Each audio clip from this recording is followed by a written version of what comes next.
চাঁদপুর সরকারি জেনারেল হাসপাতাল প্রাঙ্গণে দেখা মিলেছে অদ্ভুত এক কিশোরের, যার আচরণ আর হাঁটাচলা প্রাণীদের মতো। এমনকি কেউ কাছে আসলে অদ্ভুত শব্দ করে তেড়ে যায় তার দিকে, দিতে চায় কামড়। কিশোরের এমন অস্বাভাবিক ভঙ্গি দেখে শঙ্কিত হন পথচারীরা। সেখানকার উপস্থিত দুজন ব্যক্তি তাকে দ্রুতই হাসপাতালে নিয়ে যান এবং চিকিৎসা করান। কুকুরের নেয় কুকুরের আচরণে খেউ খেউ করতে আছে, কেউ খামচি দিতে আছে, লাফালাফি করতে আছে। ওটা দেখে আমরা ইমার্জেন্সি ডাক্তার কাছে নিয়ে গেছি। তো ডাক্তার দেখার পর ট্রিটমেন্ট দিয়েছে, ট্রিটমেন্ট দেওয়ার পরে ইনজেকশন দিয়েছে, ইনজেকশন দেওয়ার পর একটু ঠান্ডা হয়েছে আর কি। আমি কিছুক্ষণ যাবত দেখতেছি ছেলেটা কুকুরের মতন অনেক আচরণ করতেছে উপর থেকে। অনেক মানুষে ভিডিও করতেছে, অনেক মানুষে দেখতেছে, কেউ সহযোগিতার মতো এগিয়ে আসে না। যে যার মতো আসতেছে, দেখতেছে, চলে যাইতেছে। তারপরে আমি নিচে গেলাম, নিচে গিয়ে আমার এই যে বন্ধু ইয়াসিন ছোট ভাই আর কি, ওকে নিলাম সাথে নিয়ে তাকে পরে দিয়ে ইমার্জেন্সিতে নিলাম। নেওয়ার পরে ইমার্জেন্সিতে সবকিছু আর কি আমার রেফারেন্সে। প্রাথমিক চিকিৎসা শেষে শারীরিক অবস্থার কিছুটা উন্নতি হলে কিশোর জানায়, রাস্তার পাশে ফেলা উচ্ছিষ্ট খাবার কুকুররা খাওয়ার পর অবশিষ্ট অংশ সে খেত। তাই তার ধারণা ওই খাবার থেকে শরীরে বিষক্রিয়া ছড়িয়ে পড়ায় প্রায় সে কুকুরের মতো আচরণ করে। শিশুবেলা থাকতে আমি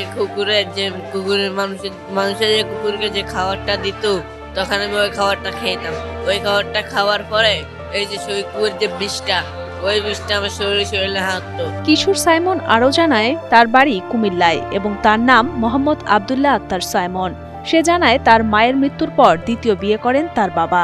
সৎমা তাকে একটি ট্রেনে উঠিয়ে দেওয়ার পর ৩ বছর ধরে পথে পথে ঘুরে মানুষের কাছে সাহায্য চাইত সে, কিন্তু কোনো সাহায্য না পাওয়ায় এক পর্যায়ে রেল স্টেশনে থাকা শুরু করে এবং রাস্তার পাশে ফেলা উচ্ছিষ্ট খাবারই হয় তার বেঁচে থাকার সম্বল। নিজ এলাকার নাম বা বাবার নাম জানা সম্ভব হয়নি তার কাছ থেকে। আমার বাড়ি হলো কুমিল্লা, আমার নাম মোহাম্মদ আব্দুল্লাহ আক্তার সাইমন।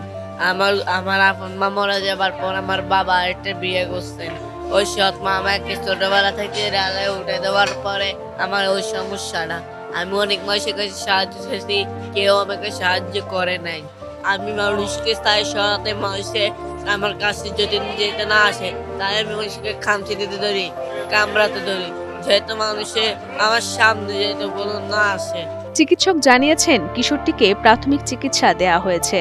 তবে এমন অস্বাভাবিক আচরণ কোন ধরনের রোগ তা পরীক্ষা নিরীক্ষা না করে বলা সম্ভব নয়। এই মুহূর্তে এই রোগটা সম্পর্কে খুব বেশি বলা যাবে না।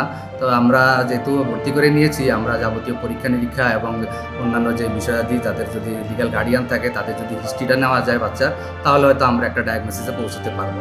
এখন আমরা আপাতত ভর্তি করে রেখেছি এবং তার চিকিৎসা এবং অন্যান্য ইনভেস্টিগেশন আমরা করছি। পরবর্তীতে আমরা এটা বলতে পারবো যে কী কারণে হয়েছে।